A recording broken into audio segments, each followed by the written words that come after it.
And hello, everybody, as we're welcoming all of our panelists to join us today. Good morning or good afternoon, depending on where you are. Thank you so much for joining the last webinar of 2021, hosted by Organization of Iranian American Communities, Oiac. My name is Ramesh Separad. I am the chair of Oiac's advisory board. I'm joined by a very distinguished panel of experts, fellow advisory board members, and Oiac young professional and students chapter. Our program today is organized in two panels. On behalf of Oiac, I would like to thank all of you for joining us. I'd like to thank our panelists. I have the privilege of moderating the first panel, and our second panel will be moderated by Mr. Ebrahim Raisi, graduate from University of San Francisco and a founding member of Oiac Young Professionals and Student Chapter, and also a member of Iranian American Community of California. Many thanks to our webinar participants and those of you joining us on social media live stream. Our focus today is on Iran policy and exploring options, in fact, better options, as we prepare for 2022. Within the first 100 days of the Biden's administration, Oiac published a white paper outlining specific policy recommendations on Iran, and we're very, very pleased to see the continued focus on pressuring Iran on issues of human rights, the rising bipartisan momentum to hold Iran accountable for its malign activities, specifically on its killer drones program. We applaud the bipartisan legislation both in the House and in the Senate calling to prevent Iran and any terrorist or militia groups aligned with Iran from being able to acquire the lethal drones. We welcome the additional sanctions by the administration, all great steps towards a firm policy on Iran. However, we are now discussing Iran policy in the context of the first 100 days of the selected president of Iran, Ebrahim Raisi. We have seen more human rights violations in Iran, brazen terror plots abroad, including kidnapping attempts against Iranian Americans, and escalated support for proxy war in the region. Within the regime, the selection of Raisi's presidency reflects the moral and the political bankruptcy of the mullahs. Raisi's rise to presidency also poses a moral challenge for the democratic nations who are committed to justice and human rights. Last week, President Biden addressed the virtual summit for democracy to sound the alarm over the rising tide of authoritarianism and call for the year of action. We believe the world is at an inflection point on the choice between theocracy versus democracy in Iran, because of the ongoing anti-regime and nationwide uprisings and protests by the brave youth, women, and Iranians from all walks of life. Singular focus on nuclear talks when it comes to Iran does not go far enough. Keeping the policy options locked between diplomacy or war is a false choice, and it is undeserving of the Iranian people and the people of America.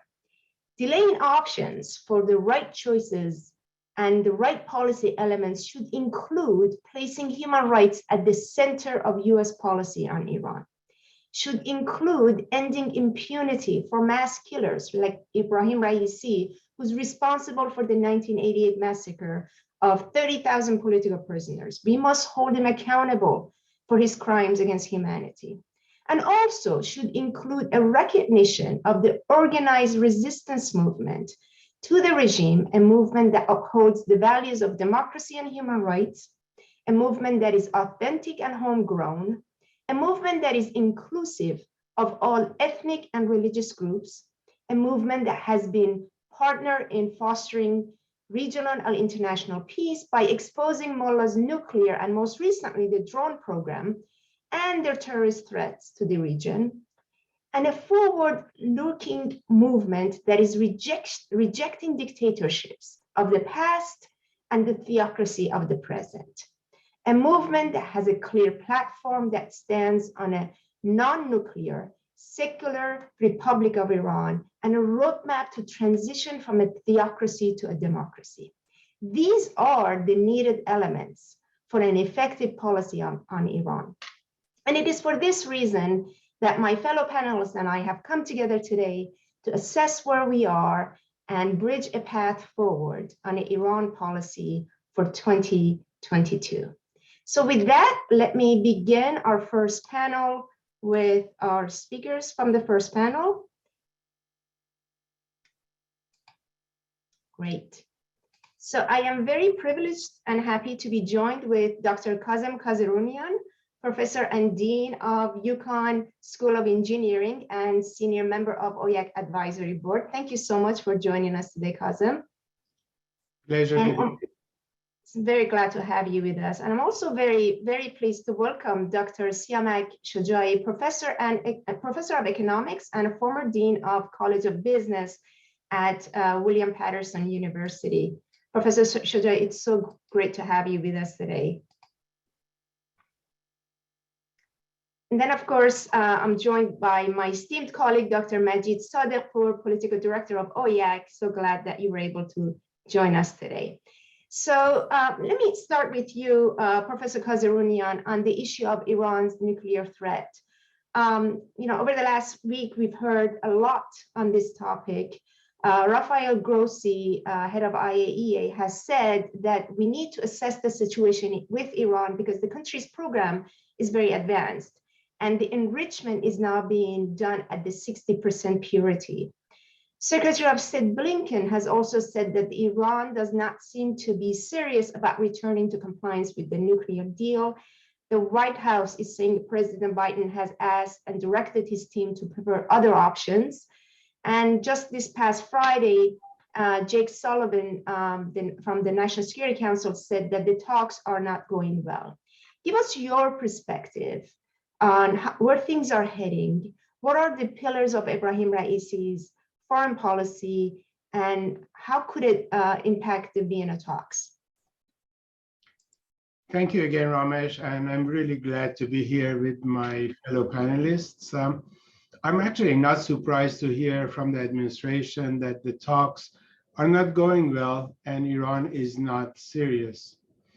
Let me start by providing some context to understand Tehran's cat and mouse game.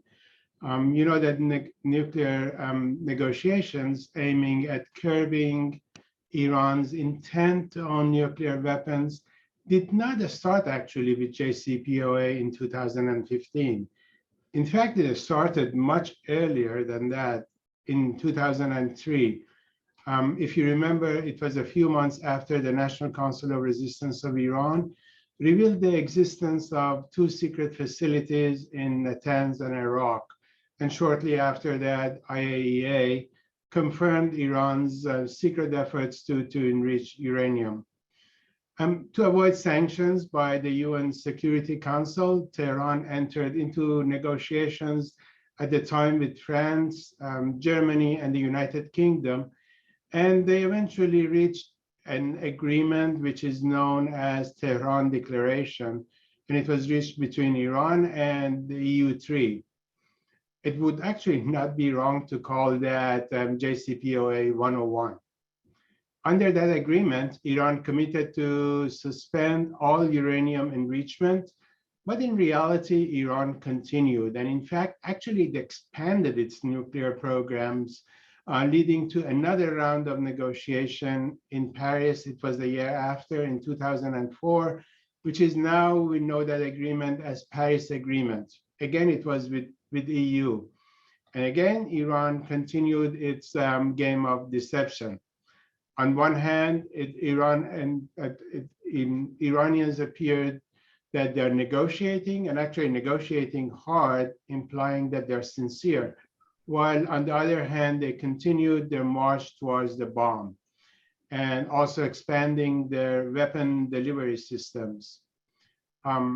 The year after, again, in 2005, the so-called moderate president of Iran, Khatami, was replaced by the hardliner Ahmadinejad. However, Iran's nuclear path did not change at all.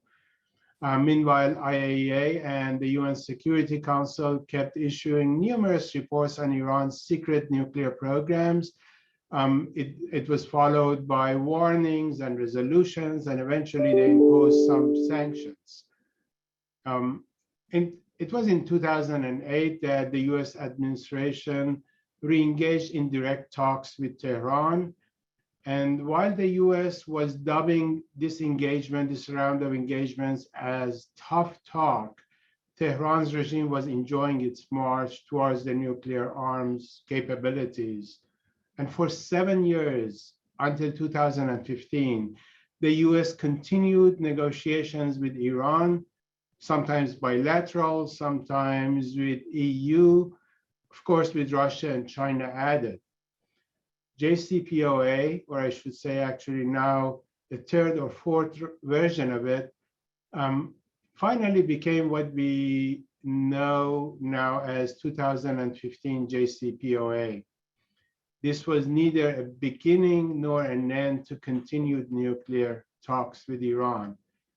I'm actually always, when I think of this, I'm always reminded of Albert Einstein's famous line that insanity is doing the same thing over and over again, expecting a different outcome. Technical details of the agreement, in my view, are of secondary importance. The policy outcome, in reality, if you think about it, has consistently been to give Iran more time for deception, more time to enrich uranium, more time to get closer to the bomb, more time to develop weapon delivery systems. In fact, as you mentioned at the beginning, over the past 2 weeks, we have seen new information revealed by NCRI that about Iran's drone programs implemented, of course, by a network of front companies with civilian covers under the control of the Revolutionary Guards. Even with 2015 JCPOA, Iran has been caught cheating so many times, as reported by IAEA. But where are we now, as you asked, as we are about to enter 2022? More rounds of talks in 10 days, which is again telling us to expect more rhetoric, more delaying tactics, and more deception by Tehran. But I should say this, that while the Iranian regime's attitude and its malign intentions are still the same, Iran of 2022 is different from Iran of 2015. The regime's inherent weakness, political, social, economic, and ideological bankruptcy of this regime is much more evident for the world thanks to the people of Iran. You asked about the pillars of Raisi's foreign policy, and I would say that he's no different from those who came before him, tagged as moderate or hardliners, who all served Khamenei's agenda, which is to accelerate the path to nuclear bomb and to fund terrorist groups around the world and intensify oppression at home. But there is silver lining in all of these. Iranian people, and in particular younger generation, have risen up, protesting with increased frequency and intensity, and have revolted against this regime in its entirety. The sanctions have significantly weakened Iran's ability to feed its security forces internally and direct and proxy terrorist forces outside Iran. And the selection of Ebrahim Raisi, who is directly responsible for what Amnesty International calls crimes against humanity, the 1988 massacre of more than 30,000 political prisoners, show how politically bankrupt this regime truly is, that it cannot even keep up with the facade of moderation and reform.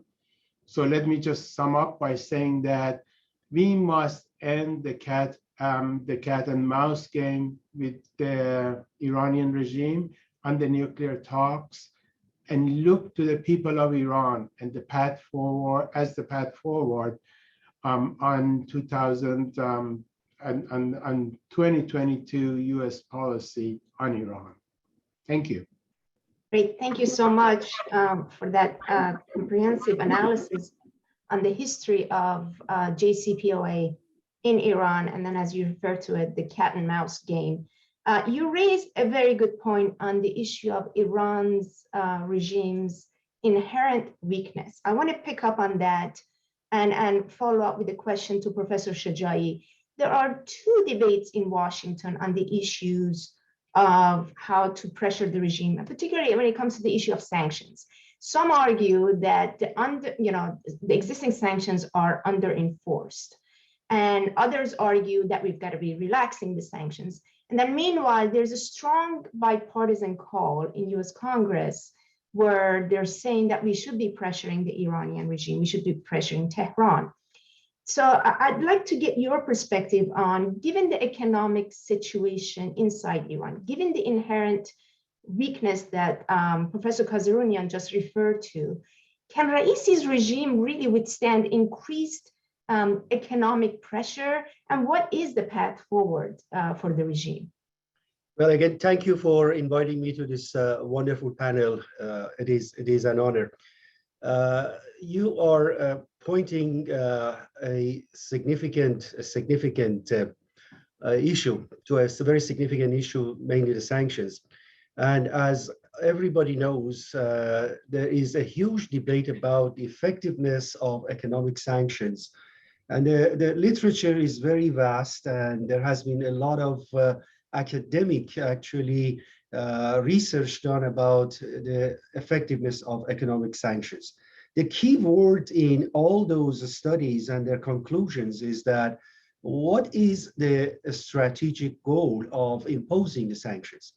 If imposing a sanction target or goal is to change the behavior of a theocratic, brutal regime like the one which exists in Iran, it seems that as long as the regime can survive and can have enough economic and financial means to continue its brutality against the population and repression of the people, they do not change their behavior. People point to South Africa, for example, and talk about the effectiveness of the sanctions in South Africa. And we know it became effective when the ruling parties realized that they can no longer continue the way that they had been doing business in South Africa. And they literally were convinced themselves from within that there is a need for regime change. And this regime for the last 40 years has done everything in Iran to prevent a regime change, to even the slightest transfer of power to the true representatives of Iranian people is not even imaginable within this regime. Now, the economic sanctions have been very effective in Iran in terms of reducing the sources of foreign exchange. And we know that the regime has not even ratified the FATF, which is badly needed for routine banking activities and transactions globally. So they are even willing to accept those being on the blacklist of FATF at great expense because inherently their economy suffers from corruption, a huge corruption, which is a result of the non-democratic nature and brutal nature of this regime. The economy is being run and organized like an organized crime family in charge of the entire economy. More than 70% of all the cash that they generate because of their budget deficit every year belongs to institutions which are directly controlled by Khamenei, the so-called Wali Faqih or supreme leader. And to some estimate, according to some estimates, More than 80% of the entire economy is in the hands of foundations, and again, institutions like revolutionary forces and all kinds of economic entities that they have created. So there is no private sector, and this corruption is getting worse every day and every year. And it doesn't matter, as my friend Dr. Kazemi said, it doesn't matter who is in charge. It doesn't matter which government is moderate or non-moderate, so-called moderate. The corruption continues, and they have actually prosecuted the former head of the central bank for just abusing, the foreign exchange. The agony in all of this is that, despite of all these economic pressure, because of the corruption, the sanctions have been also used as a tool by this regime in order to enrich themselves. Right now, even the basic necessities of Iranian people, like the dairy products or basic agricultural products that ordinary people used to buy it at prices rising every day, now being exported to neighboring countries. From Turkey to Russia to Afghanistan, United Arab Emirates, and so on. And like 5 countries are receiving 75% of non-oil export of this regime.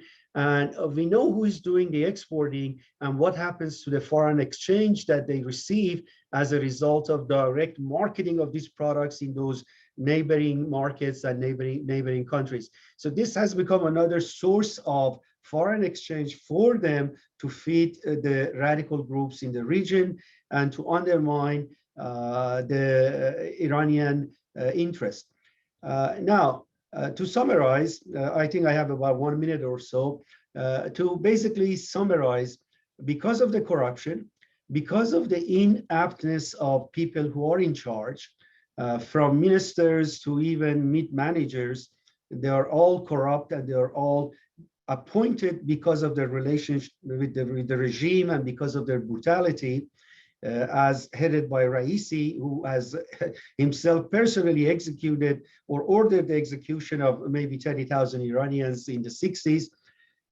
So the corruption, the inaptness, all of these, and the fact that they think they need a crisis from outside Iran with the United States and Israel, the slogans, which are all empty, but about destroying Israel and so on. They have come to the conclusion, in my judgment, that they have to be brutal internally and they have to have a nuclear bomb as soon as they can get their hands on it. They're not going to change their behavior, and the sanctions have been effective in demonstrating to Iranian people that the outside world still is worried, is concerned, and doesn't approve the behavior of this regime. But what I like to second what the moderator was saying at the beginning: human rights, a violation of Iranian people's human rights should be on top agenda of any United States administration, and also a transformation of this country from this brutal regime to a democracy, in my judgment, should be a second point. And the means and the tools in order to achieve those are not only economic pressure, but also demonstrating to Iranian people genuinely that the West is supporting them in their struggle against this brutal regime. This is what has been lacking, or any action taken so far has not been adequate. And my basically recommendation is stand with Iranian people. Great, and thank you so much, Professor Shojai. I think what you outlined, it really explains to what's been working, what's not been working. And I think more importantly, the inherent nature of this regime, as you said, the mafia-style governance that this regime has, that is backed by the IRGC, the notorious IRGC, coupled with the mismanagement, corruption, and nepotism within this regime, clearly shows that, explains why the people of Iran are protesting with the slogans like "Our enemy is here." They lie, and when they say it's US. So I really do appreciate your thoughtful analysis on this topic, and of course, your point about human rights. Let me turn to Dr. Sadegh. I want to ask you a question on the issue of human rights. I think what we have seen so far, that there's been more than 150 executions in Iran within the 100 years of Raisi's presidency. And we continue to see protests and uprising that is actually spreading across the country. Meanwhile, executions and arrests continue. In your view, what are the characteristics of the recent protests in Iran? How do you see the path forward on US policy? In particularly, Professor Shajai brought up the issue of the 1988 massacre with 30,000 political prisoners being killed, and Raisi was directly responsible, and he was part of the death commission. Give us your perspective on that topic of accountability and the overall situation of human rights in Iran. Thank you very much for having me. It's a great honor to be among the distinguished panelists. It's going to be a tough act to follow. I'll try to kind of pick on a few things that they said and kind of build upon it and provide some context here. Perhaps the best way to frame my answer would be to start with kind of analyzing who Raisi is and what he represents. Raisi is a person who was the most notorious among the death commission members the regime used in 1988 to kill over 30,000 political prisoners, also known as the 1988 massacre alluded to earlier. A person who just 2 years ago, literally just before Corona hit the United States in November 2019, was the head of regime's judiciary and oversaw the murder of over 1,500 peaceful anti-regime protesters.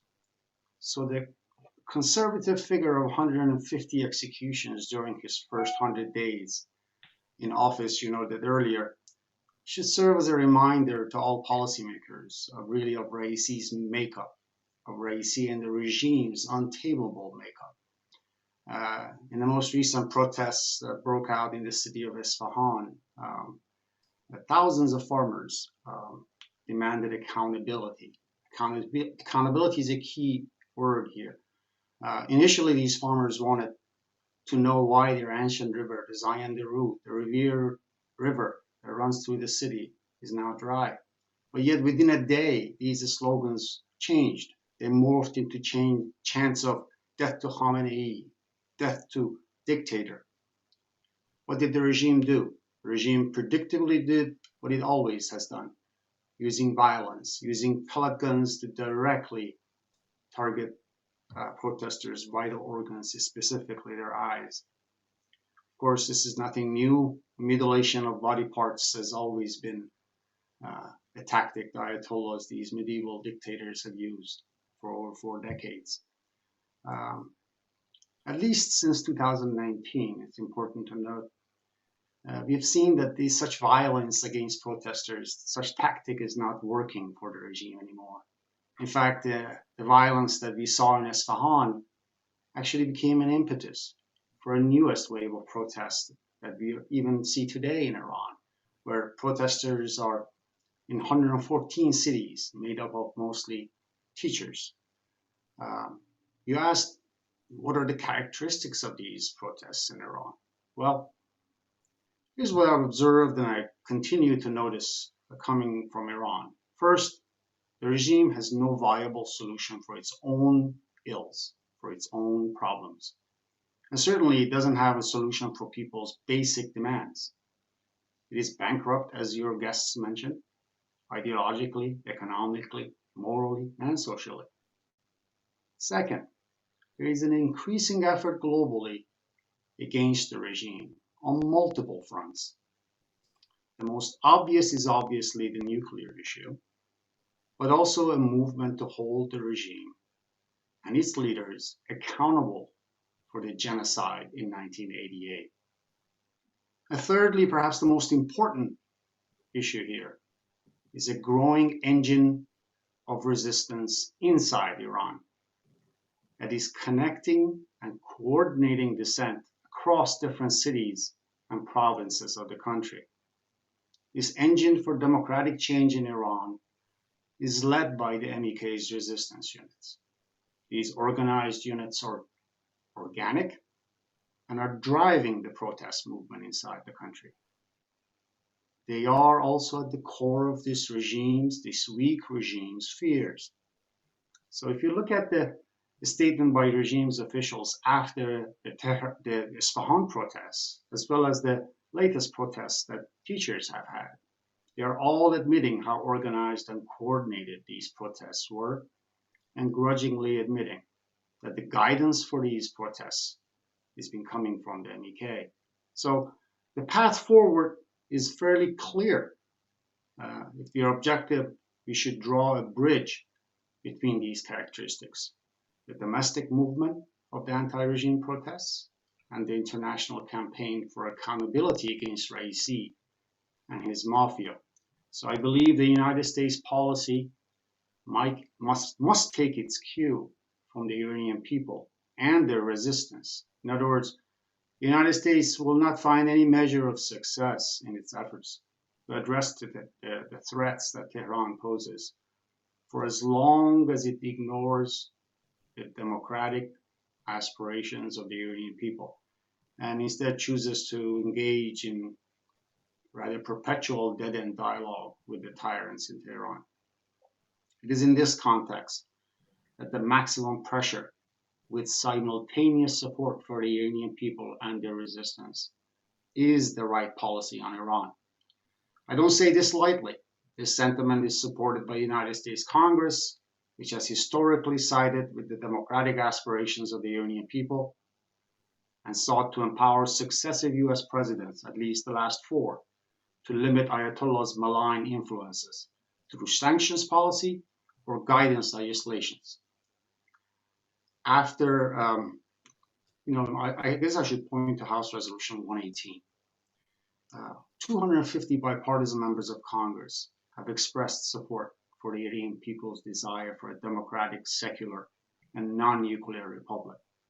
I want to also point to a very recent legislation, House Resolution 6089, just passed the House Foreign Affairs Committee and is now picked up by the Senate, to sanction the regime for its use of drones for acts of terrorism in the region.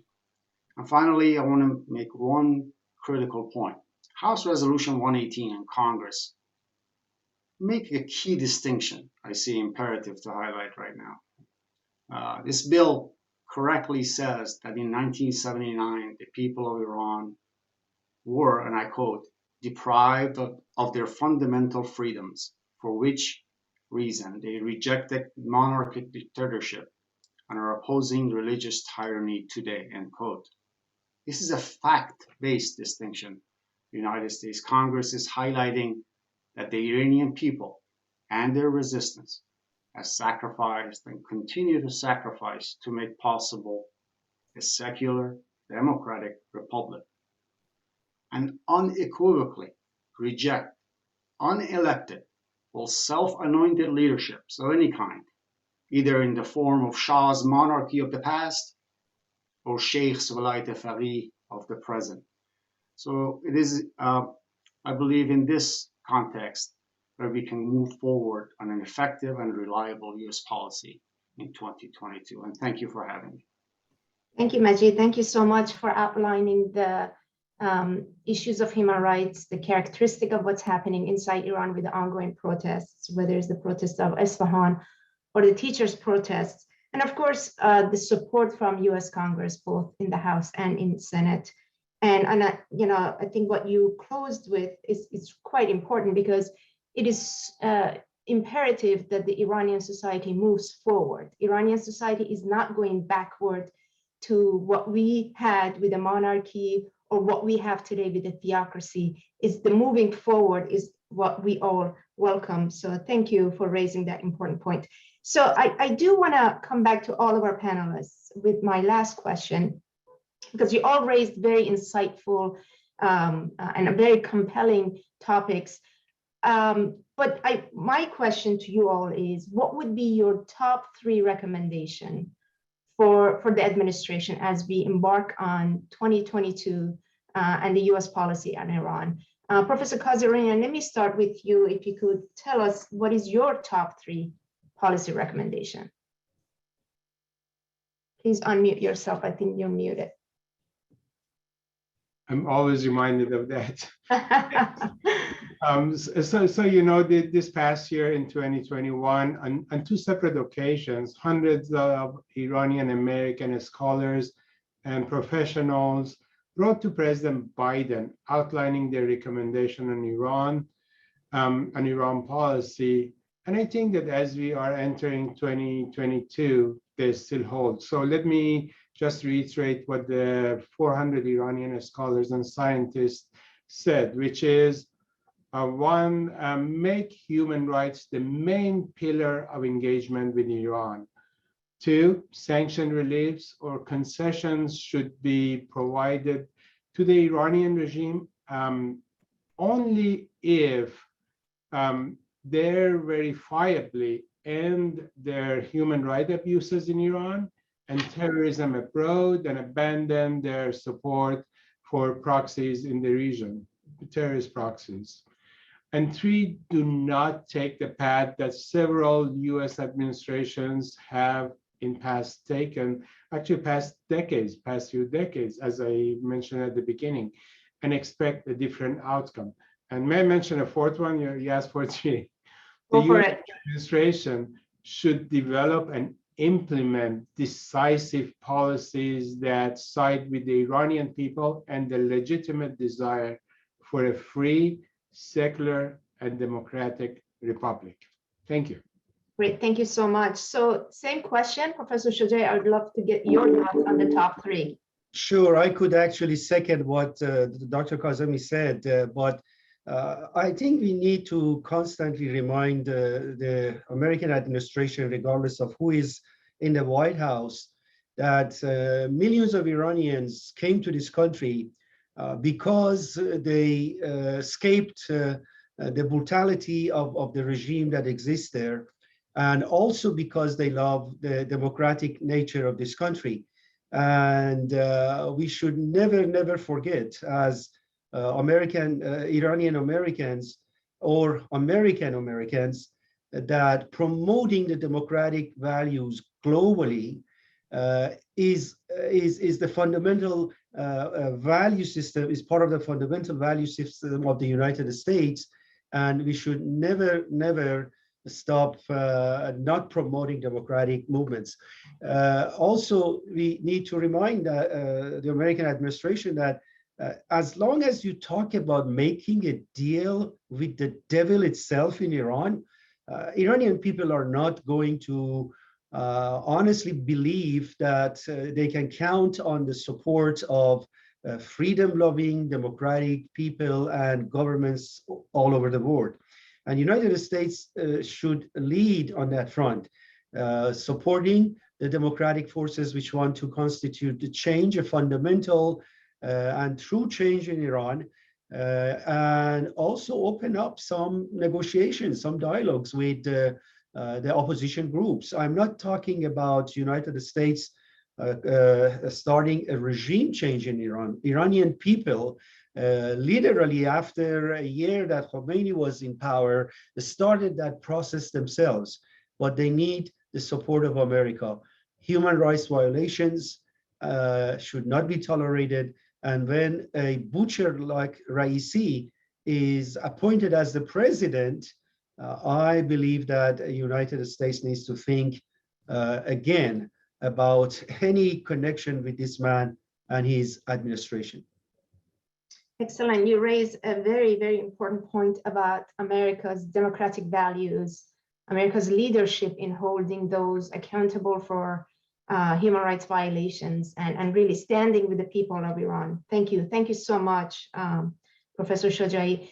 Majid, I want to turn to you. What is your top 3 recommendation as we look at Iran policy in the new year? Sure. Thank you. Well, I mean, I echo what my colleagues mentioned just before me, and what you said last, which is this democratic credentials of this country should be used in its entire capabilities. As the United States has done, the United States Congress has done. Let the facts and congressional input guide policy. Hold the regime accountable for its misdeeds. The 1988 massacre is a fact, an undeniable fact. Nuclear extortion is an undeniable fact.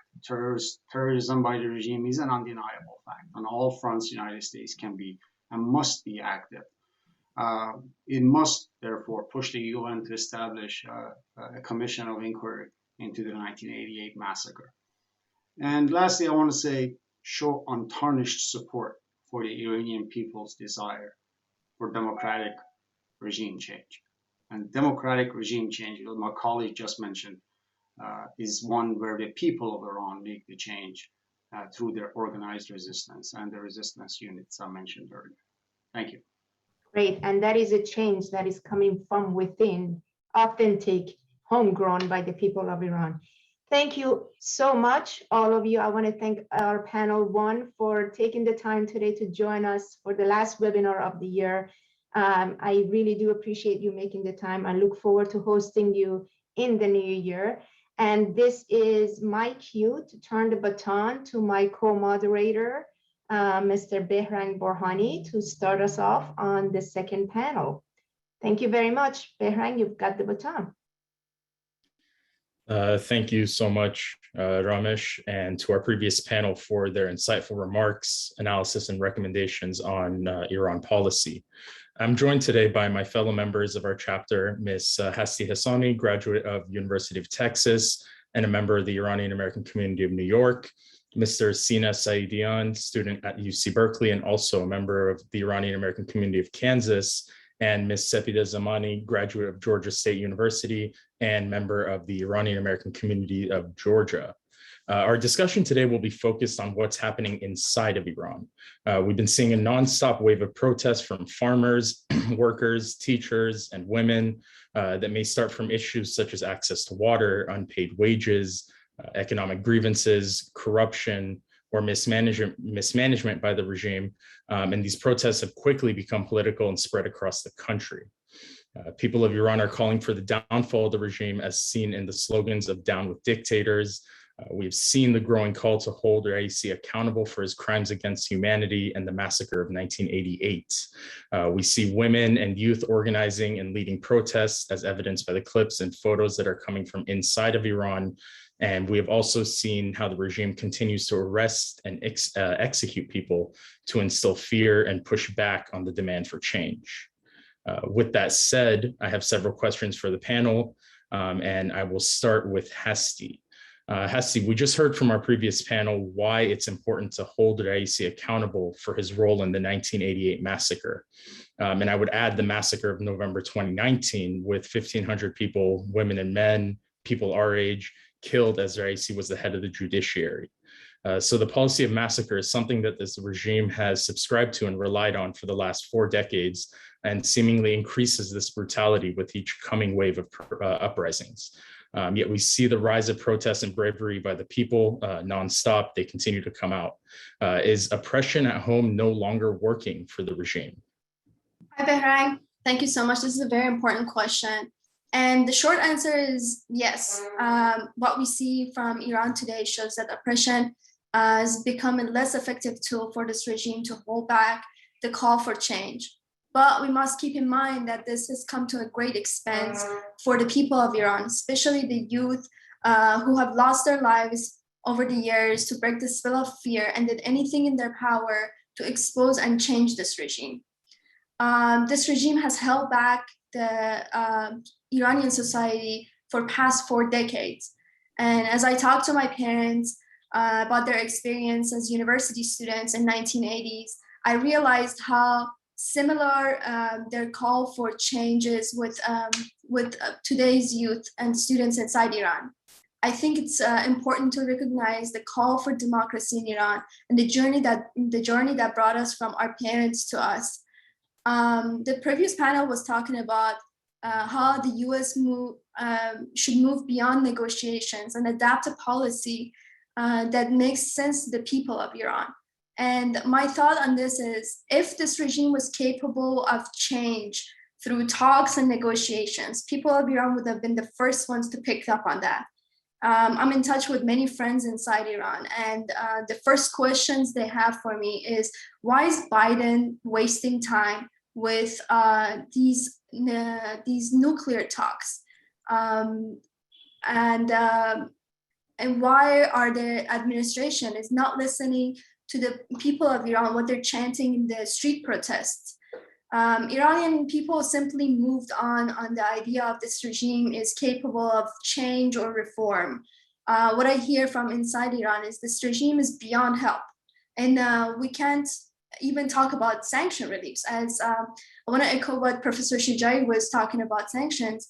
Even if these sanctions were lifted tomorrow, the level of corruption and mismanagement by IRGC will not allow any sanction reliefs to reach the people of Iran. The economic, social, and political suppression has reached to a point beyond, these people. These people are fed up and they no longer fear this regime. But this has not stopped this regime from killing and arresting people. We have to remember that Iran continues to have the highest number of execution per capita, also highest political executions and kidnapping. Iran is the only country that executes children and pregnant women. Iran holds a high number of female execution. So far with Raisi in power, we've seen at least 15 women were executed in the recent months.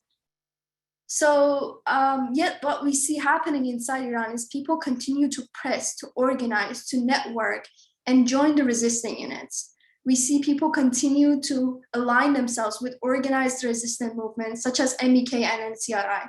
They continue to drive the campaign in exposing this regime and policies and practices. The international community is faced with their choice of either hearing the people of Iran or continue to talk with this criminal regime who's the president is responsible for several massacres, as you just mentioned, 1988 massacre, including 1988 massacre, and killings of 30,000 political prisoners.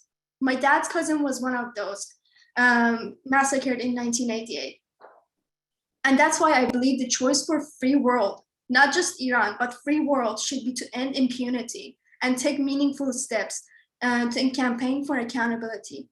Raisi must face justice. UN and legal experts are characterizing the 1988 as a massacre, as a crime of genocide. And the good news is that because of universal jurisdiction, people like Hamid Nouri, who's responsible for killings at one of the prisons in Iran in 1988, was arrested when he was trying to enter Sweden in November of 2019 and is facing the court right now as we're talking. The trial is documenting testimonies by key survivors from the MEK because they were the prime victims of this massacre. And last week, 100 members of the European Parliament, including 14 foreign ministers and foreign ministers, called on EU and members of the state to recognize 1988 massacre in Iran as a crime of genocide, as a crime against humanity. And as Dr. Salahpour also mentioned, US Congress has taken up several resolutions on this topic recently. Last one had more than 250 members from both parties as co-sponsors who call for accountability. The United States can play a critical role in this campaign for accountability and justice, and it should be reflected in US policy. Thanks, Esti, for your remarks regarding that, the level of organizational coordination, alignment with organized movements like the MEK or the NCRI, and how the US can work in a bipartisan manner to bring freedom and democracy and really heed the call of the Iranian people. Now, Sina, we just saw in November, actually just a month ago, a massive uprising that occurred for over 10 days in the province of Esfahan, where your parents are from. Hassi referenced the role of oppression in the Iranian regime's tactics. One means, I would argue, includes internet censorship, such as shutting down the internet in order to quell protests entirely. Help us understand why the regime fears the internet so much, especially when there's an outbreak of major uprising in the country. Well, Behrang, I think if we look at the recent timeline of events in Iran, it's very clear that this regime is truly scared to its core. You know, as you alluded to, we've seen multiple waves of nationwide uprisings. We've seen total boycotts of the election of Raisi, and we've even seen regional coalitions forming against this regime. So as the grip on power and legitimacy of this regime continues to dissipate, it's relied on just sheer brutality, you know, gunning down protesters, arresting people and torturing them and executing them in prisons, things like that, to try to suppress dissent and maintain this grip on power. But the issue with this brutality is that it comes with a great deal of international attention and pressure, which comes along with that. And so because of that, this regime is inherently scared of free expression and the free flow of information. And that's obviously what the internet is all about. And so for the sake of example, I think it's useful to kind of look at the Arab Spring as a reference point for the role that social media can play in these types of protest movements.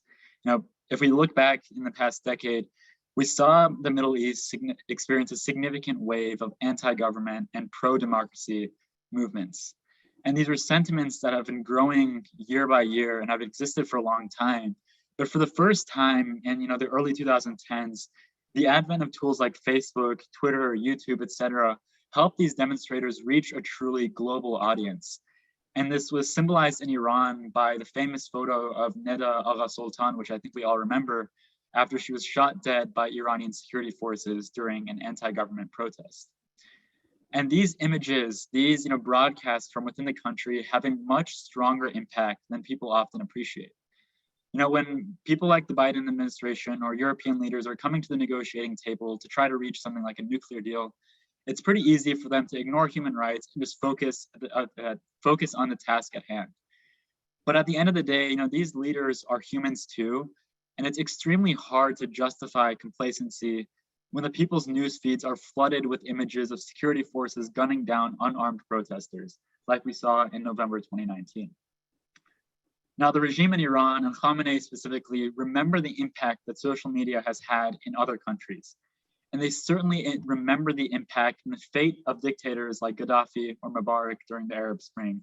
And they want to do anything possible to prevent having that fate themselves. But unfortunately, it seems like the only lesson that the regime has learned from these uprisings is not to decrease their brutality, but to instead restrict the footage that exposes their brutality. So in November of 2019, when we saw the largest nationwide uprising since the revolution, the regime responded by shutting down the internet in the country so that the world would be blinded as security forces gunned down 1,500 unarmed protesters in just a matter of days. And now in 2021, this regime is on the cusp of trying to completely overhaul the internet of the country and emulate the type of censorship and restriction that we see in countries like China or Russia. They've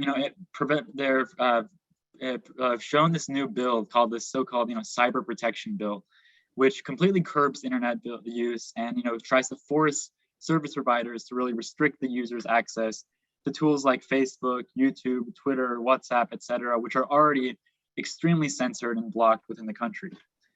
But despite these blackouts and censorships and the attempts to throttle the use of social media platforms, the resistance units on the ground continue to find ways to circumvent the restrictions, coordinate protests, and broadcast their message of freedom globally.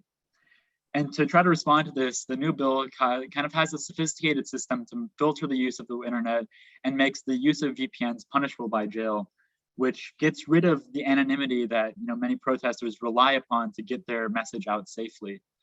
And so denying this access to free flow of information is compounded also with a massive disinformation machine, including the state-controlled media broadcasting, which both kind of has a two-pronged approach to, one, prevent the spread of freedom messages, and also complement that with the spread of pro-regime propaganda, both inside Iran and also globally. Now, as for what the United States can do about this, I think the Biden administration has a unique opportunity to help Iranians have secure and safe access to internet. If we look at the most recent White House briefing on democracy promotion, they've made a very clear commitment to ensuring broadband access to all Americans.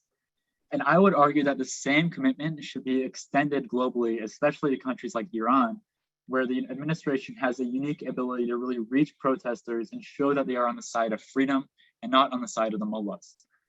And to add upon that, I think the administration must sanction any American company that provides technology to censor to the regime. And they must punish the regime's infractions on cyber freedom. And most of all, amplify the voices of Iranian protesters when they do have these uprisings and demonstrations around the country. Yeah, thank you, Sina, for outlining those points. I think the use of internet censorship as far as freedom of speech and expression goes is inherently a human rights issue that really cannot go overlooked in this digital age, digital era. Now, Sepida, in the recent uprisings, both in Isfahan and nationwide, the strikes and protesters by teachers across more than 100 cities, women played an undeniable role in organizing, leading, and even confronting the security forces, not even in the recent protests, but I would say across all major uprisings in the recent years. How do you see the role of women moving forward? Is there a clear political platform that women of Iran subscribe to, or are they engaged because they're looking for more social freedoms and relaxation of things like forced hijab? Yeah, so these are really important questions. And to answer your question better, let me begin with a bit of history of women's role against misogyny in Iran.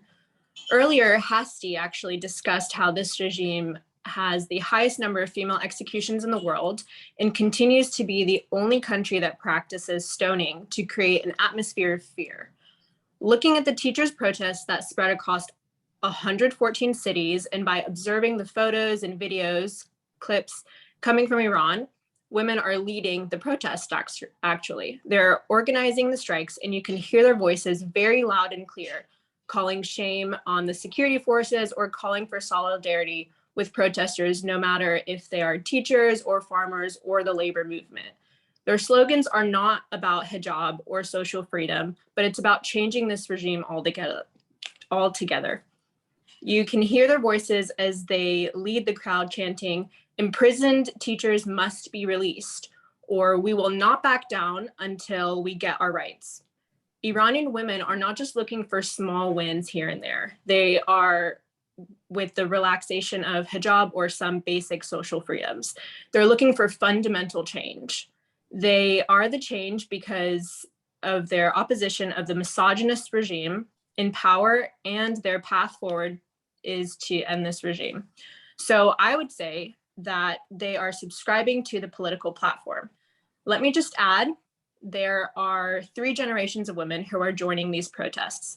Grandmothers, mothers, and daughters are coming together with their collective experience from both the past regime of the monarchy or the present regime of theocracy. Iranian women are not going backward. They're not settling down for superficial wins. Remember, it was Reza Shah that forced women to take off their hijab in 1936. The reverse move of that was Khomeini, who forced women to put the hijab on in 1980. The fight now is about women's rights to choose. The fight now is based on collective experience of more than 4 generations, where women are no longer going to accept social, economic, or cultural oppression, and the way to guarantee a path forward is to have an active role in the future political platform. The role starts at the top with leadership. This is why the 10-point plan by Maryam Rajavi resonates with the women of Iran. This is the reason why that the women of the MEK, the leading opposition movement to the regime, have reached the highest level of leadership council. Women of Iran not only have a blueprint for social justice and equality, they have a living example, a leader like Maryam Rajavi and the 1,000 women of Ashraf, which I'm very proud to support and stand with. A future of a non-nuclear secular republic that is reflected in Maryam Rajavi's political platform is what the protesters inside Iran are aligning with. When they shout, "Neither Shah nor turban, we want freedom," or when they shout, "Death to the Islamic Republic," Historically, women have been at the front line of the protests in Iran, which is why Mayam Rajabi's 10-point plan is vital as we strive for a free, secular, democratic, and non-nuclear Iran. Thank you, Sepida. Yeah, you make a bunch of really good points. I think it's often overlooked the role of women in creating major social change, cultural change within a country, whether that's in the basic laws and guidelines or outright uprising and revolution. Women often play a primary role in the accomplishment and success of those uprisings and movements. Now, Hassi, I want to go back to your remarks on the use of oppression by the regime inside Iran. We've been seeing over the last years and, increasing over the last years, actually, that the population within Iran is becoming increasingly restive, uneasy, ready for a change and demanding a change. How do you see the coming months sort of turning out with the population of Iran and the interaction between the regime and the population?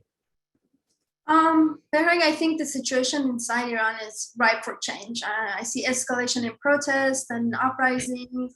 By all indication, this regime is not willing nor capable of addressing the political, social, and economic problems. Also, I think in the months to come, there are major clashes between people and the regime. And then, as all the speakers mentioned today, this regime is weak, is desperate, and struggling to survive. Khamenei tried to eliminate any infighting by installing his own people and placing IRGC generals as governors in more than 1/3 of provinces in Iran. And this shows that this regime is preparing to clash with the public. And now the question is, will it be successful? And I argue that this is beyond regime's control. It's not the matter of if, it's the matter of when this regime is gonna fall. And so my bet is on people of Iran who are gonna change this regime. My bet is on the resisting units who are continuing to expand and grow. And my bet is on people on women of Iran. Just Sepida mentioned, we've seen in these recent uprisings, women have been in the forefront lines of the protests. So as someone who's been inside Iran during these uprisings, I can attest to that women they start a lot of these uprisings. So with that, the last thing I wanted to mention is that in a few months ago, in October, former Vice President Mike Pence addressed Oiac event in Washington, D.C., and he praised the resistant units in Iran. And I'm going to read one of the sentences from his speech. Start quote is, one of the biggest lies this ruling regime has sold the world is that there is no alternative to the status quo. But there is an alternative, well-organized, fully prepared, perfectly qualified, and popularly supported alternative called the MEK. So I would say we see this regime is falling, and on the other side of the coin, MEK is rising. Thank you. Thank you, Hasti. Sina, let me turn to you. Given what Hasti just said about the population inside Iran, how they are ready, willing, and have been actively showing their desire for a change in their social lives, in the cultural lives, how do you see the international community being able to step in to help the people of Iran? That's a good question. I think that contrary to what many commentators seem to believe in the United States, I think the international community can actually play a significant role in supporting the people of Iran through moral encouraging by amplifying their call for democracy and recognizing the organized opposition, which Hasti kind of mentioned. In recent years, the United States Congress has passed several bipartisan resolutions that have explicitly recognized the MEK and Maryam Rajabi's 10-point plan for democracy. And I think that it would be great if this recognition could be echoed by the administration and used as a cornerstone for Iran policy. But as for more specific steps to take, I think the United States can press its European allies to blacklist the IRGC front companies that are involved in supplying technology or parts that the regime uses for terrorism, drone warfare, or cyber warfare. I also think the United States can take specific steps to sanction the entities and the companies that are providing this technology to Iran that is used for surveillance or for the control and restriction of the internet. It's encouraging to see the US Congress and the Treasury Department imposing additional sanctions in recent months and years. But I think more needs to be done, especially on the human rights front, to really exert the pressure that is needed on this regime by both the United States and by European countries in kind of a joint approach rather than a unilateral approach. I think it's a critical step to enforce existing sanctions, but also to impose new ones on realms like human rights. And on that note, I think I should also add a couple words on the nuclear issue, which the first panel talked a little bit about. I think this regime has shown that it is not a trustworthy partner in any type of negotiation. If the international community thinks that it can force the regime to come clean on its nuclear activities and actually shut down their nuclear plants, more power to them. But I'm not holding my breath. I know years and years of talks have only shown us one thing, which is the regime's ability to cheat and to lie in any type of deal. And at the end of the day, I think these nuclear negotiations are a dead end. And even worse than that, I think they're a distraction from the litany of human rights concerns that the Biden administration actually has genuine power over. And we cannot let the movement for democracy inside of Iran take the sidelines in favor of the push for a weak nuclear deal. And on that note, I'd like to second what Hasti just said, which is that it is time for us to talk with the people of Iran instead of the regime in Iran. In coming months, the international community has the opportunity to heed the call of the Iranian people to hold Raisi accountable for his crimes against humanity and for his role in the 1988 massacre. As we're seeing right now, the trial of Hamid Nouri in Sweden is taking off. And I think the United States should follow that model to hold more Iranian officials accountable in the court of law, rather than just issuing fake, statements that don't really translate into policy.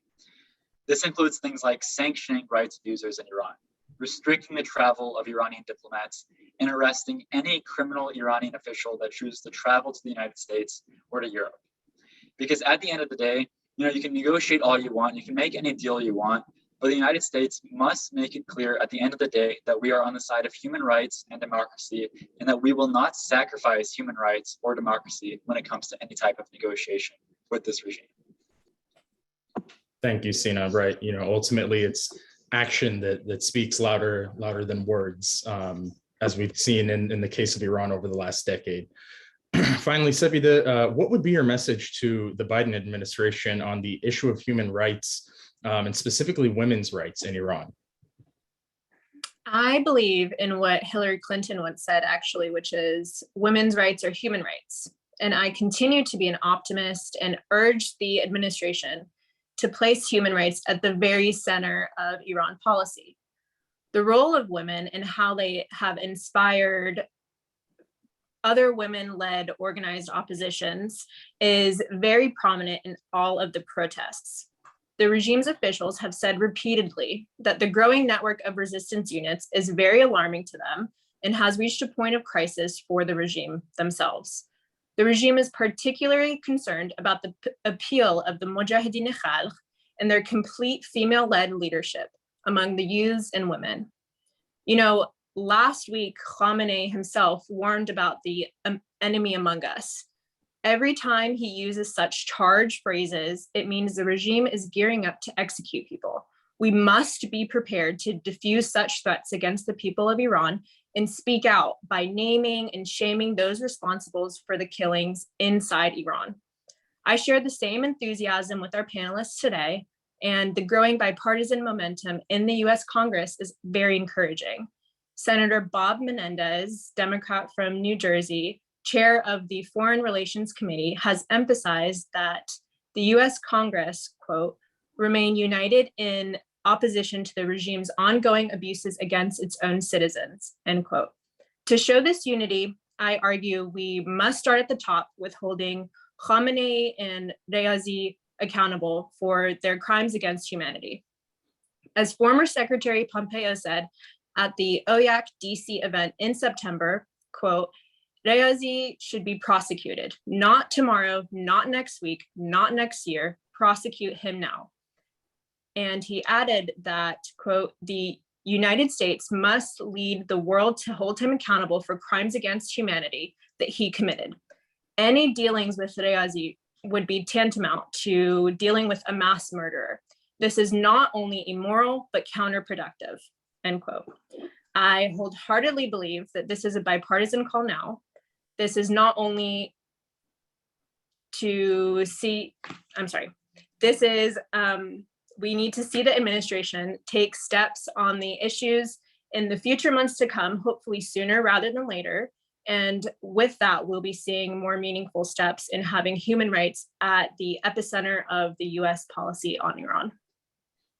Well said, Sevida, thank you. Obviously, I think it goes without saying that any policy with Iran, be it just regular foreign policy or nuclear negotiations, can't come without human rights at the very epicenter of it all. And now I'd like to ask the previous panelists to go ahead and turn on their cameras as we wrap up this panel for today. I'd like to thank everybody for taking the time to come on and express their views, their analysis, the recommendations for policy moving forward. To wrap up some of the key points, we discussed the impact of human rights in Iran, both in regards to the ongoing use of oppression and suppression by the regime against the domestic populations, as well as the digital methods of censorship, which include shutting down the internet and subsequently free speech and expression, and how the regime is using these means as a way of silencing the people's call for change in Iran. We also outlined the importance of maintaining pressure on the Iranian regime in a bipartisan way in order to show both the regime and the rest of the world that the United States is not going to stand for an abusive dictatorship and really has no intention of negotiating with a government that treats their population as such. And finally, we spoke on the growing role of organized opposition and especially the resistance units inside Iran as agents of change in the coming months, and their role in shaping US foreign policy in the new year, especially as the domestic population grows increasingly restive and increasing desire for change and freedom in their country. With that said, let me once again say thank you on behalf of Oiac for joining us today, to all of our panelists and our attendees. Please follow Oiac on social media platforms for news and future events. We will keep you updated there.